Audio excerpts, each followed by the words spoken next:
네, 오늘 하나님께서 저와 여러분들에게 주시는 말씀은 마태복음 1장 1절에서 8절 말씀이죠. 네, 하나님의 은혜는 너무 귀합니다. 이런 제목인데, 네, 이 말씀 전해질 때 하나님의 은혜가 이곳에 충만하길 원합니다. 네, 한동안 편안하셨죠? 네. 가을이 이제 깊어지다 보니까 이맘때쯤 되면 이제 단풍이 아주 이제 피크를 이루죠. 지금 설악산에는 단풍이 지금 피크라고 얘기를 합니다. 근데 우리 김양성 원사님 고향인 이 정읍에 있는 내장산은 어떤지 모르겠습니다. 저는 내장산을 한 번도 가보질 못했어요. 단풍하면 내장산이라고 그렇게 얘기들을 하는데, 가보질 못해서 얼마나 아름다운지는 잘 모르겠지만, 어쨌든 오늘 오후 예배 마치고 이 내장산이 있는 정읍으로 내려갈 예정입니다. 가서 즐거운 시간 보내다가 올라오려고 하는데, 여러분들 가능한 한 함께 하셔서 즐거운 시간들 그렇게 나누었으면 좋겠습니다.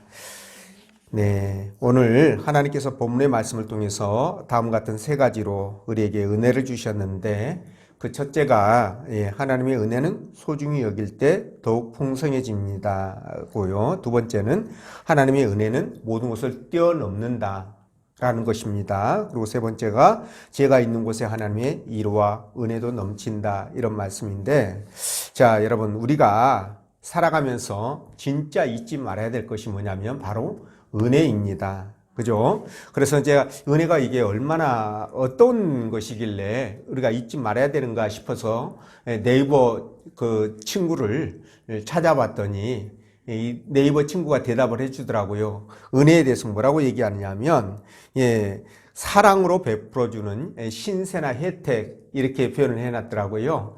그러니까 누가 나를 사랑해서 그냥 대가 없이, 값 없이 그냥 베풀어주는 어떤 어떤 은혜, 그죠? 은혜? 은혜가 중복되네요, 그죠? 베풀어주는 어떤 은전, 이렇게 얘기할 수 있을 것 같아요. 그러니까 주님의 그 십자가의 사랑, 이게 이제 은혜라고 얘기하는 이유가 바로 그런 것 때문에 그렇게 이제 표현을 하는 것 같습니다. 자, 어쨌든 우리가 그렇기 때문에 이런 은혜를 잊어버리면 절대 안 되죠. 그래서 잊어버리면 은혜를 잊어버린 자를 금수와 같은 자다, 이렇게 얘기들을 하는데, 이 동물과 사람이 다른 점이 바로 이 은혜를 잊지 않는다는 것이죠. 동물은 은혜를 베풀어도 은혜를 베푸는지 안 베푸는지 전혀 모릅니다. 사람만이 그걸 알고 이렇게 은혜도 갚고 그렇게 되는데, 근데 잊지 말아야 될 그 은혜 중에 정말 하나님의 은혜는 우리가 잊어서는 정말 안 된다. 물론 사람이 베풀어진 은혜도 잊어서는 안 되는 것이죠. 오죽하면 오나는 돌에 새기고 또 은혜는 어디다 새긴다? 그렇죠. 마음에 새기는 게 정상인데, 속담은 뭐라고 되어 있냐면 흐르는 물에 새긴다, 이렇게 되어 있어요. 오나는 돌에 새기고 은혜는 물에 새긴다, 이 말씀 못 들어봤어요, 여러분들? 그런 말이 있습니다. 그러니까 얼마나 사람들이 그러니까 뭐 이렇게 섭섭하게 대한 거라든가 이런 거 나한테 막 잘못해 준 거, 이런 것들은 그냥 막 가슴 속에다가 그냥 막 꽉 이렇게 심어두고 언젠가 때가 되면 복수하고 이러는데, 은혜는 그냥 흐르는 물에 새겨 없어지는 거예요, 그냥 바로. 이런 존재들이라고 그렇게 표현을 하고 있는데, 그러나 우리 믿음의 사람들은 절대로 사람에게든 하나님에게든 은혜를 받으면 잊지 말아야 된다라는 것을 우리가 꼭 생각해야 될 것 같습니다. 하나님의 은혜 말하면, 아까 제가 예수님의 십자가 사건도 잠깐 말씀드렸지만, 진짜 에덴 동산에서부터 우리 하나님이 아담과 하와에게 가죽옷을 입히셨지 않습니까? 그렇죠? 그 사건 자체가 엄청난 은혜입니다. 여러분, 알고 보면 어마어마한 은혜인데, 이렇게 은혜를 베풀어 주셨다가 주님을 때가 되면 이 땅에 보내셔서 저와 여러분들을 위해서 십자가에 죽이심으로 또 완벽하게 사랑을 이루시고 은혜를 이루셨지 않습니까? 그렇죠? 그래서 우리는 영생으로, 생명으로 길이 바뀌게 됩니다. 이 얼마나 감사한 일입니까? 그렇기 때문에 우리는 이런 은혜를 소중하게 생각하고요, 정말 감사할 줄 알아야 되겠지요. 그리고 이 은혜를 은혜가 있는 곳에 죄가 있는 곳에 은혜가 더 넘친다 이런 말씀이 있는데요.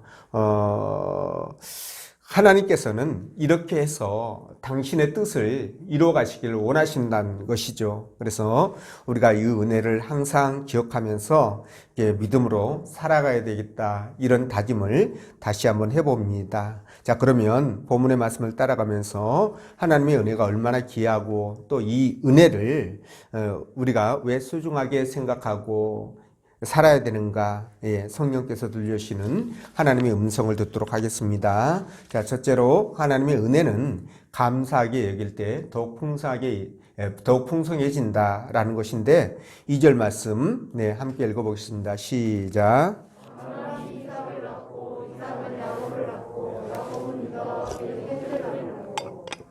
아멘. 자, 여러분 2절 말씀 보면 하나님의 나라 제1호 백성이 누구죠? 아브라함이죠. 아브라함이 그의 아들 이삭, 그리고 그의 손자 야곱, 그리고 증손자 이런 이제 인물들이 2절에 나옵니다. 그런데 오늘 이 2절에서 우리의 관심을 끄는 것이 뭐냐면 바로 이삭의 장자는 에서입니다. 그렇죠? 야곱이 아니고 에서예요. 그리고 야곱의 장자는 누굴까요? 루벤입니다. 그런데 이 본문 속에는 이 장자의 흐름으로 지금 기록해 놨거든요. 근데 야곱으로 그리고 유다로 이렇게 표시를 했습니다. 그러니까 가문을 이어받는 데 있어서 장자가 아니라 차자 또는 사남이 이어받았다는 거예요. 자, 그렇다면 오늘 이 장자였던 에서 그리고 루벤이 왜 가문의 그 정통을 이어받지 못하고 탈락을 했을까? 그 이유가 뭘까? 라는 생각을 해보지 않을 수가 없습니다. 여러분, 거기에는 그만한 이유가 있었습니다. 자, 우리나라도 한 20여 년 전만 하더라도요, 이 장자가 부모의 재산을 더 합법적으로 더 많이 받았습니다. 그리고 이제 가문을 이어받는 그런 이제 권한까지 물려받았는데, 고대 근동에서도 마찬가지예요. 우리나라도 현대 국가인 우리나라에서도 불과 얼마 전에 그게 이제 바뀌게 되었는데, 고대라고 한다면 얼마나 더 심했겠습니까? 이 장자의 권한은 막강했죠. 그래서 이 장자의 권한이 물론 그 재산도 다른 형제들보다 갑절로 이렇게 받게 되죠. 거기에다가 말씀드린 대로 이 가문을 승계할 수 있는 권리까지 받았기 때문에 고대 근동에서도 어마어마하죠. 그런데도 불구하고 이 에서는 장자의 권한을 하찮게 여기고 팥죽 한 그릇에 팥죽 한 그릇 얼마나 될까요? 그것에 이 장자의 권한을 야곱에게 팔아버리게 되죠. 넘겨버립니다. 정말 어리석은 자가 아닐 수 없습니다. 자, 그리고 루벤도 역시 장자였지만, 야곱의 장자였지만 그가 서모 비라와 통간함으로 말미암아 징계를 통해서 이 루벤이 장자의 권리를 잃어버리고 말았습니다.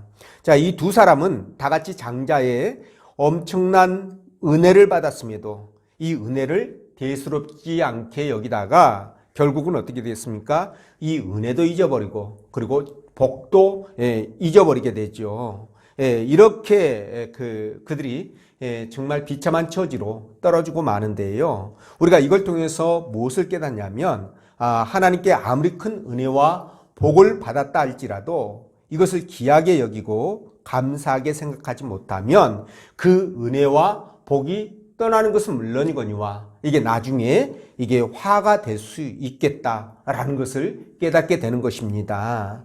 자, 그렇기 때문에 우리는 특히나 하나님이 주신 이 은혜와 복이 정말 그게 많던 적던 내 양에 차던 차지 않던 하찮은 것이든 또는 귀한 것이든 이것과는 상관없이 그냥 무조건 감사하게 생각해야 돼요.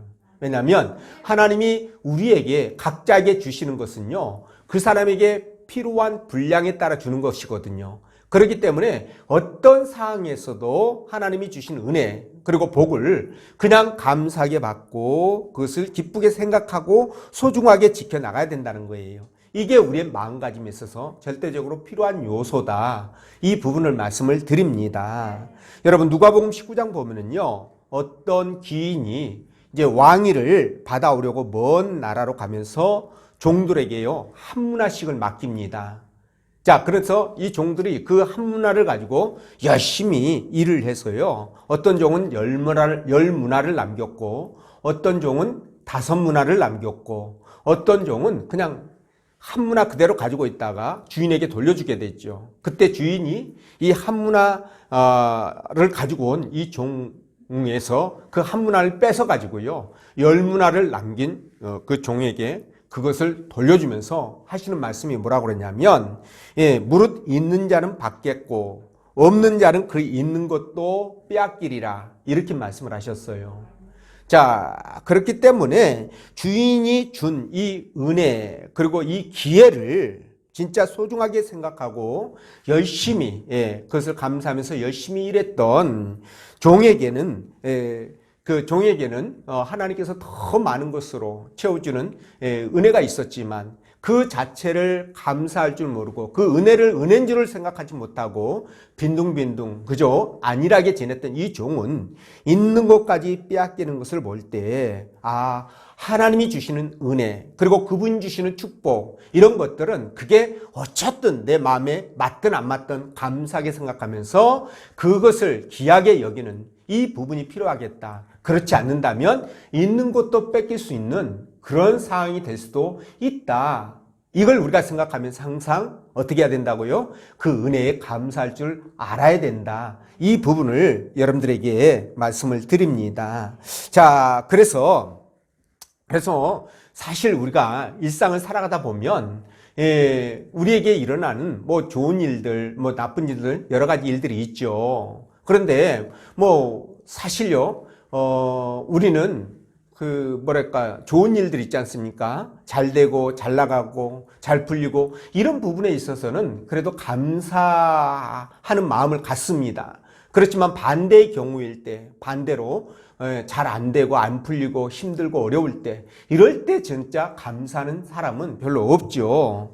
근데 사실은 하나님은 때에 따라서 적절하게 저와 여러분들에게 상황에 맞춰서 필요한 것들을 공급하시는 분이거든요. 그러니까 이거를 생각한다면 나에게 내가 겪는 여러 가지 현실 속에서, 삶 속에서의 일들이 그게 바로 하나님의 다 은혜다, 이렇게 생각할 수 있는 부분이 있어요.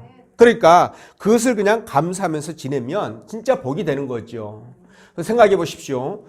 당장 내가 무슨 로또 복권이 당첨되지 않았다 할지라도, 그렇죠? 내가 원하는 직장이 되지 않고 사업이 내가 생각대로 잘 풀리지가 않고 문제가 있다 할지라도, 여러분, 하나님께서 진짜 건강 주셔가지고요, 이렇게 주일날 교회 나와서 예배 드릴 수 있도록 해주신 거 얼마나 감사합니까?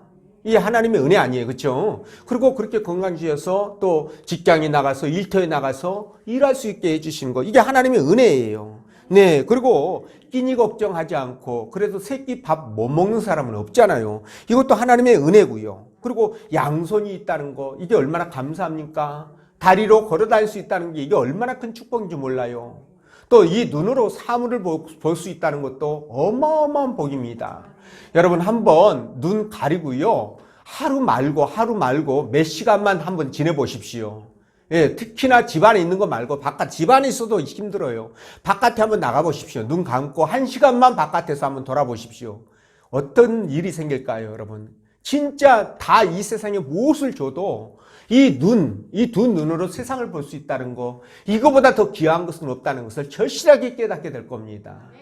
그래서 제가 대학원에서 사회복지를 전공할 때요, 그게 눈을 가리고 있잖아요. 이게 이제 노인들 70대, 80대 되면 그 나이에 그 연령대에 따라서 몸이 움직이지 않는 이 부분들을 체험할 수 있는 이 옷이 있어요. 그 옷을 입으면 우리 막 자유롭게 하잖아요, 활동을. 근데 꼭 노인처럼 몸이 너무너무 부자연스러워지는 그런 과정들이 있거든요. 눈도 마찬가지입니다. 힐처도 그렇고요. 이거 시험을 그러니까 테스트를 직접 경험을 해보게 해요.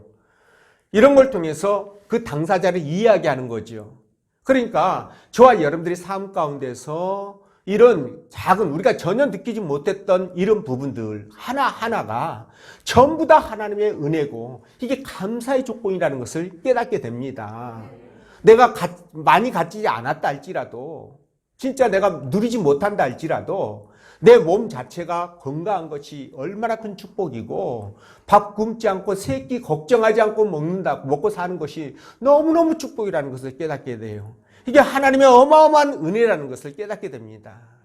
그래서 우리가 이런 마음으로 진짜 살아갈 때 하나님이 감동하지 않겠습니까?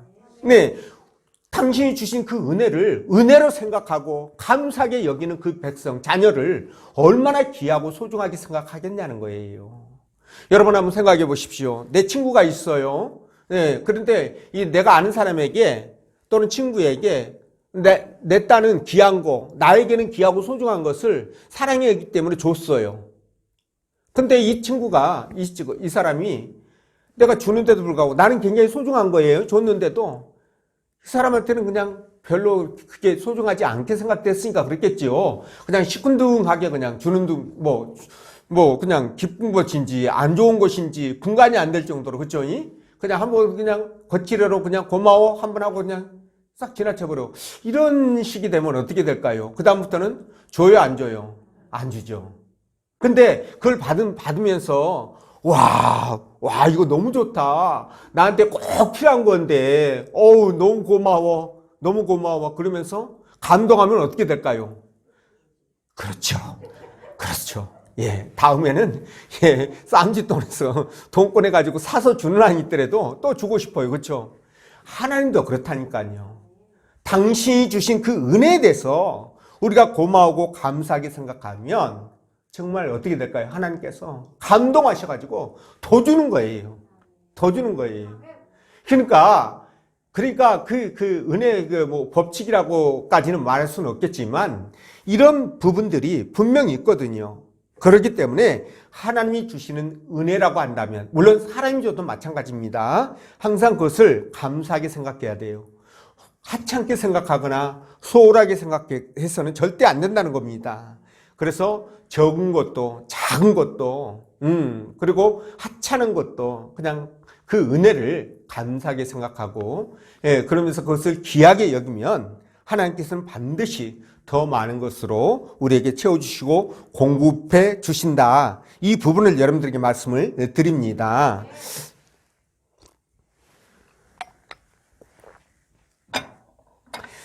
그 미국 명문대를 졸업한 한 청년이 이제 회사에 입사를 했습니다. 그래서 회사에서는 이제 좀 기대는 있었겠죠. 명문대 나오고 그랬으니까 좋은 보직을 줄 거라고 생각했는데, 자기 생각과 기대와는 다르게, 그냥 그 지방 그 영업소 창고 관리자로 발령을 내요.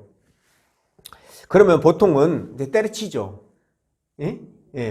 요즘 젊은이들은 그 3D 업종을 전혀 안 갑니다. 그래서 3D 업종은 다 외국인들이 차지하고 있는데요. 이게 문제예요. 이게 나름대로 이유가 있고 사정은 있지만 그런 부분들이 좀 이렇게 개선돼야 될 부분이다라고 생각하는데, 근데 어쨌든 간에 이 친구가 거기에 가가지고 그 일을 하면서 그래도 나에게 직장이 생겼고, 그리고 이곳에서 생계를 유지할 수 있다는 것 때문에 이 그 젊은 청년은 정말 열심히 일을 합니다. 감사하는 마음을 갖고 일을 합니다. 근데 일하던 중에 창고에 그 재고 관리 있잖아요. 이 재고 관리에 문제가 있다는 것을 발견하고 회사에 그걸 건의를 합니다. 그래서 회사에서는 그걸 받아들여서요, 거기뿐만 아니라 전국에 있는 모든 창고를 이렇게 검사해서 잘못 되어 있던 부분들을 바꿉니다. 시정을 하죠. 그래서 회사가 막대한 이익을 남기게 되거든요. 그것 때문에 이 젊은 청년은 회사 본사로 발령을 받게 되고, 중요한 자리에 이제 관리자로 발탁되어 가지고 승진의 승진을 거듭하는 이런 그 복을 받게 되는데, 이것도 마찬가지죠. 나에게 주어진 작은 것에 감사하고 그걸 은혜라고 생각하면서 감사하면서 최선을 다한 결과 이런 일들이 만들어진 거예요. 그러니까 저와 여러분들도 마찬가지입니다. 내가 서 있는 위치에서 진짜 무슨 일이든 간에 또 어떤 것을 내가 받든 간에 그 자체를 감사할 수 있는 사람, 그리고 그것을 갖다 은혜로 생각하면서 그것을 소중하게 여기는 사람, 이런 사람에게 다음이 보장된다는 거예요. 근데 반대의 경우는 절대 그렇지 않습니다. 아니, 사람도 그런 사람은 좋아하지 않아요. 회사에서도 그런 사람은 절대 중요한 보직에 임명하지 않을 것 같습니다. 제가 사장이라고 하더라도요. 그런데 하나님은 어떻겠습니까? 더더욱 그렇지 않겠습니까? 그렇기 때문에 저와 여러분들은요, 그냥 어떤 은혜든 간에, 그게 하나님이 주시던 사람이 주시던 어떤 은혜든 간에 그걸 감사하게 생각하면서 불평불만하지 않고 최선을 다할 때 미래가 보장된다. 더 큰 복으로 우리에게 주신다. 이 부분들을 생각하시면서 여러분 보잘것 없다 할지라도 여러분들이 맡은 일에 최선을 다하고 항상 그 은혜를 감사함으로 갚을 수 있는, 그래서 복된 삶을 살아가는 여러분 되시기를 주의 이름으로 축원드립니다. 자, 그리고 두 번째, 하나님의 은혜는 모든 것을 뛰어넘는다 이렇게 말씀하시는데 5절 말씀 읽어볼까요? 시작.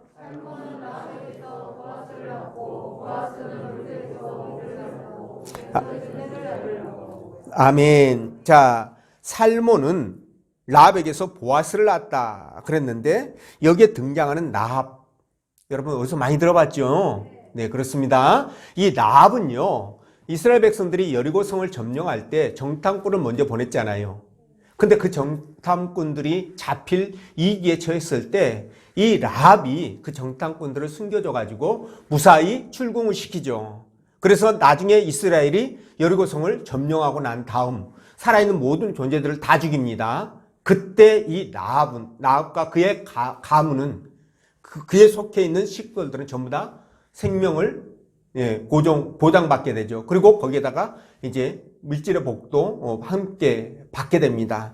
자, 이런 여인이 바로 이 라합인데요. 근데 말이죠, 이 라합이 어떤 여인이냐, 이게 중요하겠죠. 일단 이스라엘 백성은 아니죠. 여리고에 살았으니까, 그렇죠? 이스라엘 백성도 아닌데, 근데 이 여인은 신전에서, 원래 이게 기생 라합이다 이렇게 이 앞전 성경 그렇게 이제 번역을 해놨거든요. 근데 기생이 아니에요. 기생보다 더 못한 사항이었습니다.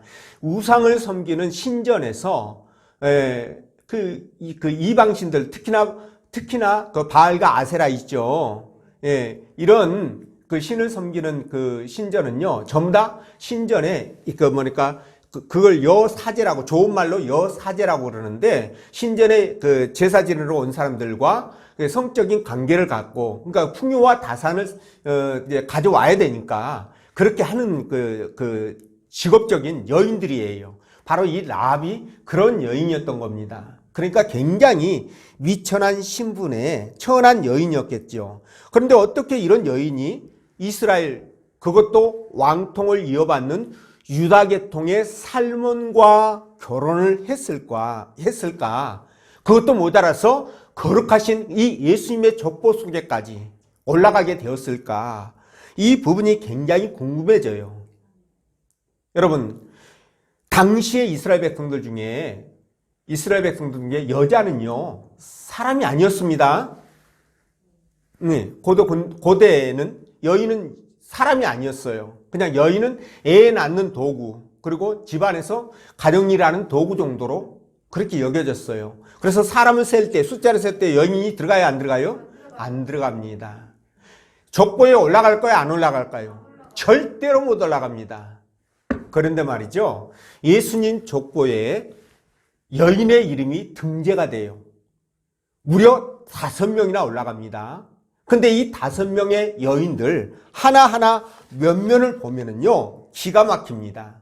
왜 제가 이런 말씀 드리냐면, 이미 라합은 말씀을 드린 그대로고, 또 하나 누가 있냐? 다말이라는 여인이 올라가 있어요. 이 다말이 누굽니까? 다말은요, 시아버지 유다와 통관을 하게 되죠. 그래서 아이까지 낳게 돼요. 기가 막히죠. 그러니까 이런 여인이 거룩하신 예수님 족보에 올라갔다? 말이 안 됩니다. 그리고 또 누가 있느냐? 룻이 나와요. 룻도 올라가 있어요. 룻은 누굽니까? 보아스의 아내가 되잖아요, 나중에. 근데 이 룻이 이방 여인이에요. 거기에다가 모압 여인인데 거기에다가 또 과부 아닙니까? 근데 예수님의 족보까지 올라갔네. 그리고 또 누가 나와요? 밧세바. 잘 아시죠? 이 밧세바는 이 이방 남자인 우리아와 결혼을 했어요. 율법을 어긴 거예요. 그리고 또 여러분 거기다가 다윗하고 뭘 합니까? 간음을 하죠. 거기다가 다윗이 자기 남편 우리아를 죽이려고 했을 때 이 여인은 그거를 어떻게 합니까? 방관을 함으로 말미암아 부작위 살인을 저지르게 됩니다. 내가 행동을 취하지 않음으로 말미암아 사람이 죽을 때를 부작위 살인 그렇게 얘기를 해요. 이 살인죄를 저지르는 그런 기가 막힌 여인이에요. 돌로 쳐 죽임을 당해야 되는 그런 벌에 해당하는 그런 죄를 지은 여인입니다. 아니 하나같이 거기다가 예수님의 어머니 마리아가 또 들어가 있어요. 그래서 5명인데 예수님의 어머니 마리아 빼고는 하나같이 뭐예요? 흠 많고 점 많고 하자 덩어리인 이 여인들이 거룩하신 예수님 족보에 이름이 올라갔다. 자, 여러분 이게 뭘 얘기하는 걸까요? 그렇습니다.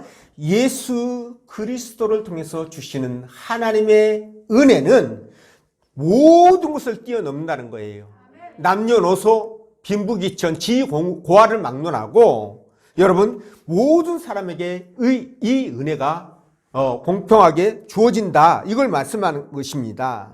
그렇기 때문에 여러분 이 하나님의 은혜는 하나님은 사람을 차별하지 않고 구별하지 않습니다. 그분이 주시는 은혜는 모든 사람에게 이렇게 주어지게 되는데 그래서 저와 여러분들이 신앙생활하면서 하나님 나라 백성으로 살아가면서 인위적으로 뭐 하경이라든가 지형이라든가 혈연이라든가 이런 것에 따라서 말이죠. 사람을 경계하고 통제하고 무시하고 차별하고 이런 것들은 절대 있어서는 안 된다는 거예요.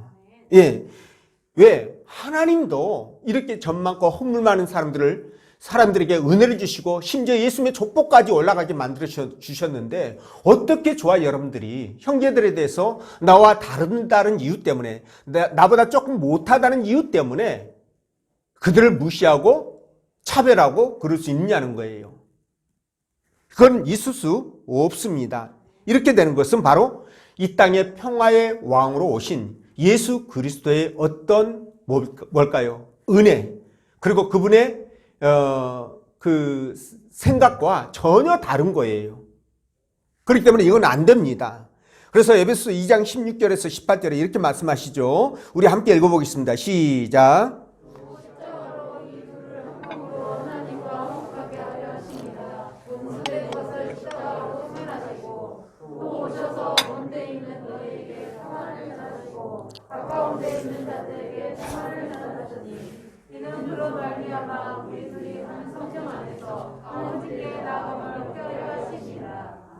아멘. 자, 이렇게 말씀을 하셨는데요. 이게 바로 예수님께서 이 땅에 오셔서 십자가를 지신 목적이에요. 이유입니다. 자, 그렇기 때문에 저와 여러분들은 하나님께서 이렇게 그분의 은혜를 모든 사람들에게 장벽을 두지 않고 주셨다고 한다면 저와 여러분들도 이 하나님의 뜻을 그대로 따라야 되지 않습니까? 그래서 교회 안에서는 더더군다나 세상에 나가서도 그럴지인데 교회 안에서는 더더군다나 어떤 차별이나 장벽이 있어서는 안 된다는 거예요. 무조건 그 장벽이 있으면 내가 다른 사람을 나보다 낮게 여기지 못하고 무시하거나 이런 일이 있으면 문제가 있다고 보시면 돼요. 내 신앙에, 내 양심에, 내 인성에 문제가 있다 이렇게 생각하시면 됩니다. 그래서 우리는 이런 것들을 벗어나서요 절대로 차별하거나 분리해서는 안 된다. 이게 바로 하나님의 뜻이다 이렇게 생각하시고 교회 안에서 공평하고 은혜롭게 그리고 형제들 간에 서로 사랑 가운데서 그렇게 지내시기를 부탁을 드립니다.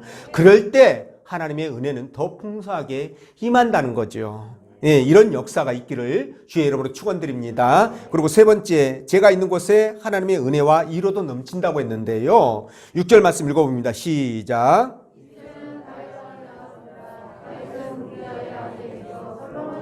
아멘. 자, 다윗은 우리아의 아내에게서 솔로몬을 낳고 그랬는데 이 족보는 단순히 아브라함, 야곱의 족보가 아니라고 그랬죠. 이 족보는 하나님의 족보이자 바로 예수 그리스도의 족보입니다. 그래서 1절에서도 마태복음을 시작하면서 뭐라고 얘기를 합니까? 그리스도의 세계라. 이 족보를 그리스도의 세계다 이렇게 시작을 합니다. 자, 그런데 솔로몬 누굽니까? 여러분들이 잘 알고 있다시피 물론 통치 후기에는 이 솔로몬이 말이죠, 하나님의 말씀을 떠나서 이스라엘을 혼란 속으로 몰아넣어 가지고 이스라엘이 분열되는 그 원인을 제공했던 그 제공자이기도 하지만, 그러나 이 솔로몬이 당대 최고의 지혜로 진짜 하나님 나라 백성들을 정말 하나님의 말씀으로 잘 이끌었던 그런 사람이었습니다. 그것 때문에 하나님 앞에 전무후무한 부와 명예와 그런 축복을 누렸던 사람인데, 근데 말이죠, 놀라운 것은 이 솔로몬의 어머니 밧세바예요. 아까 말씀드린 것처럼 이 밧세바는 가늠한 여인 아닙니까? 그렇죠? 거기에다가 부작위 살인까지 했던 그런 여인입니다. 그러니까요, 이런 여인이 돌에 맞아 죽어야 마땅함에도 불구하고 예수님의 조상이 된 것은 물론이거니와 그녀의 족보 속에 들어가는 축복을 누리게 되었다는 것이죠. 예수님의 족보 속에 들어가는 축복을 누리게 됩니다. 자, 여러분. 자, 그런데 여기에다가 말이죠, 하나님 왜 이렇게 밧세바를 사랑했는지 이유는 잘 모르겠어요. 하나님의 어떤 특별한 뜻이 있었겠죠. 여기에다가 원래 다윗과 간음에서 태어난 아이가 하나 있었어요. 근데 그 아이를 하나님께서 어떻게 하셨나요? 그렇죠, 데리고 가셨죠. 그리고 나서 새로운 아이를 주십니다. 그 아이가 바로 솔로몬이에요. 근데 이 솔로몬의 아명이 여디디아입니다. 여디디아란 뜻이 뭐냐면 하나님의 사랑을 입은 자, 이게 바로 여디디아는 뜻이거든요. 근데 이름을 선수 하나님이 지어서 주십니다. 그렇게 해서 이 밧세바를 이루어 주시게 되는데, 자, 이렇게 어마어마한 죄를 지은 이 밧세바에게 하나님이 어떻게 이런 큰 사랑을 베풀어 주셨을까? 예수님의 조상이 되게 했지. 그리고 족보에도 올라갔지. 그리고 그 하나님께서 직접적으로 여디디아라는 이름까지 지어주셨지. 진짜. 그리고 이 솔로몬이 또 왕위를 이어받지 않습니까?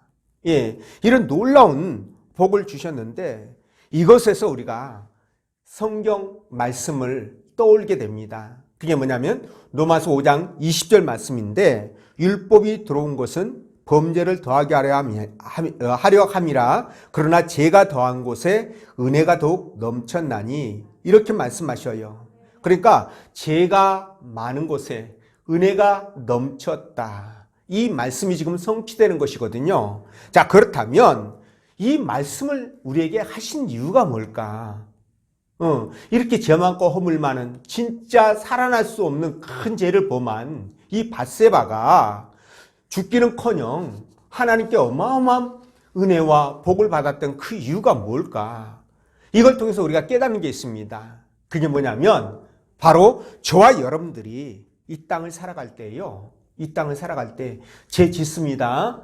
짓습니다. 우리가 구원을 받은 하나님 나라 백성이라고 할지라도 육의 몸을 입고 있는 이상 우리가 이 육신의 지배를 당할 수밖에, 통제를 받을 수밖에 없어요. 물론 우리가 영적으로 충만해가지고 성령이 충만해서 능히 이것을 통제하고 다스리면 괜찮은데, 그렇지 못할 때가 더 많다는 거예요.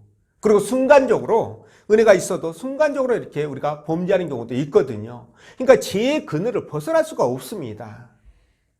자, 이런 상황 속에서 죄를 짓게 되면 전부 다 지옥 간다 그러면 한 명도 천국에 갈 사람이 없겠죠. 근데 하나님은 죄가 있는 곳에 은혜가 넘친다라는 이 말씀처럼, 저와 여러분들이 비록 죄 가운데서 정말 죄와 더불어 먹고 마셨다 할지라도 진짜 우리가 하나님 앞에 진짜 우리의 죄를 자복하기만 하면 어떻다는 거예요?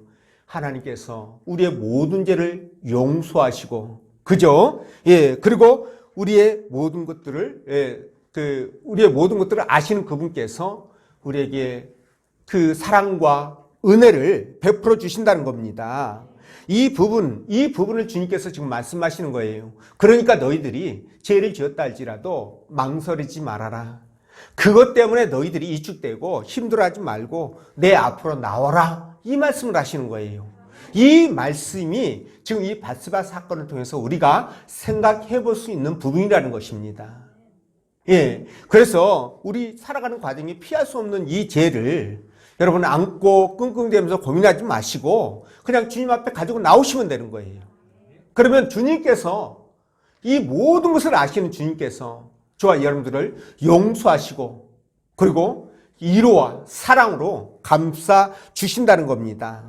그래서 이사야 66장 2절을 보면 이렇게 말씀하시죠. 나 여호와가 말하노라 무릇 마음이 가난하고 심령에 통회하며 내 말을 듣고 떠는 자 그 사람은 내가 돌보려니와 이렇게 말씀하셔요.